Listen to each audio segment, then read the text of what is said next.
আসসালামু আলাইকুম, সবাই কেমন আছেন? আশা করি সবাই ভালো আছেন। আলহামদুলিল্লাহ আমিও ভালো আছি। তো সবাইকে ঈদ মোবারক, পবিত্র ঈদ উল আজহারও শুভেচ্ছা অভিনন্দন। তো আসলে আজকে যে ভিডিওটা, তো ঈদের দিনের ভিডিও, আমাদের ঈদগাহ মাঠের ভিডিও। তো আসলে আমাদের যে গ্রাম অঞ্চলে ঈদগাহ মাঠগুলো কেমন হয় আপনারা অনেকে হয়তো জানেন না বা দেখেন না। তো আমি এর জন্য দূর থেকে ভিডিওটা দেওয়ার চেষ্টা করছি। তো এটা হলো আমাদের খেলার মাঠ, আর উপরেরটা হলো আপনার ঈদগাহ মাঠ, দুইটা আলাদা আর কি। তো চারপাশে আপনার সবুজ প্রাকৃতিক দৃশ্য দেখা যাচ্ছে, খেলার মাঠ, পাশে একটা ক্লাব আছে, মাদ্রাসা আছে, তারপর আপনি একটা ঈদগাহ মাঠ। এরকম সুন্দর পরিবেশ আপনি সাধারণত গ্রাম অঞ্চলেই পাবেন ঈদগাহ মাঠগুলোতে।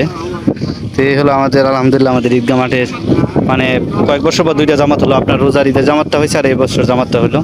মাঝখানে বিভিন্ন সামাজিক সমস্যার কারণে জামাতগুলো হয় নাই। আল্লাহর কাছে লাখ লাখ শুকরিয়া। আসলে সমাজে বসবাস করতে হলে আপনার সবাইকে মিলেমিশে বসবাস করতে হয়। বিভিন্ন সমস্যা, বিভিন্ন ভিলেজ পলিটিক্সগুলো অনেক খারাপ বিষয়, কারণ বিভিন্ন ভিলেজ পলিটিক্সগুলো আসলে সমাজটাকে ধ্বংস করে। এখানে ভালো মানুষও আছে, খারাপ মানুষ আছে। বেশিরভাগ গ্রাম অঞ্চলে আপনি এখন খারাপ মানুষই পাবেন, ভালো মানুষ খুব কম পাবেন। আমাদের ঈদগাহ মাঠটা প্রস্তুত করার আগে আসলে কতগুলো পরিশ্রম করছে দেখা যাচ্ছে। পলাশ ছিল, মহসেন মামা ছিল, আর সর্বোচ্চ যে মানুষটা পরিশ্রম করছে সেটা হলো আমাদের বাক্কেশ ভাই। তো ওনার পরিশ্রম আর মানে উদ্যোগে আসলে এই কাজটা সম্পূর্ণ হয়েছে। তার পাশাপাশি দেখা যাচ্ছে অনেকেই ছিল, আমি হয়তো বা অনেকের নামও জানি না বা কে কে ছিল। আমি দেখা যাচ্ছে পুরো কাজের সময় ছিলাম না, কিন্তু আপনার যখন ওরা কাজগুলো করতেছিল তখন আমি প্রথম পর্যায়ে 22 দিন কাটে আর কি ওই দিন ছিলাম। কিন্তু তারপরে দেখি যে হঠাৎ করে আইসে দেখি সম্পূর্ণ কাজ বিকেলে রেডি, ঈদের দিন আগে আগে। তো আসলে যারা পরিশ্রম করছে তাদের সবাইকে অনেক ধন্যবাদ আমাদের এরকম সুন্দর একটা ঈদগাহ উপহার দেওয়ার জন্য।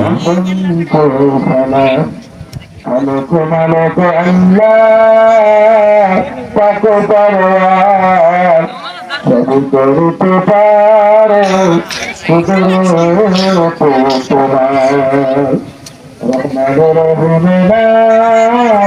আল্লাহ জপিদারে আশারা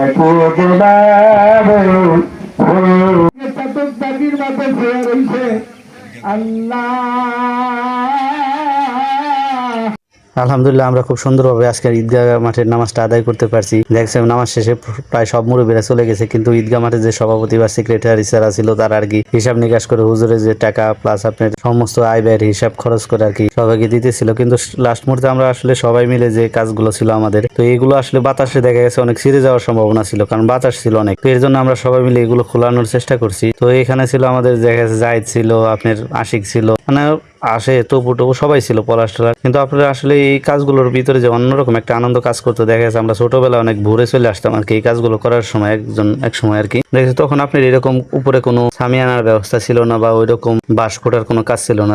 জাস্ট আপনার শুধু কিছু কাগজ দিয়ে চারপাশে মাঠগুলো সাজানো হয়। তো আলহামদুলিল্লাহ এখন আরেকটু উন্নত হয়েছে, দেখা গেছে সামনে আরো একটু উন্নত হবে। দেখেছে চারপাশে বাউন্ডারি দরকার, বাউন্ডারি গুলো হয়ে যাবে ইনশাল্লাহ। এই যে আমাদের আফেল আঙ্কেল, এই মানুষটা আসলে যে কি পরিমাণ আমাদের সাপোর্ট করে সামাজিক সব কাজে। আফেল আঙ্কেল আছে, নাইম আছে, এরা আসলে আমাদের সব কাজে আর কি সাহায্য সহযোগিতা করে।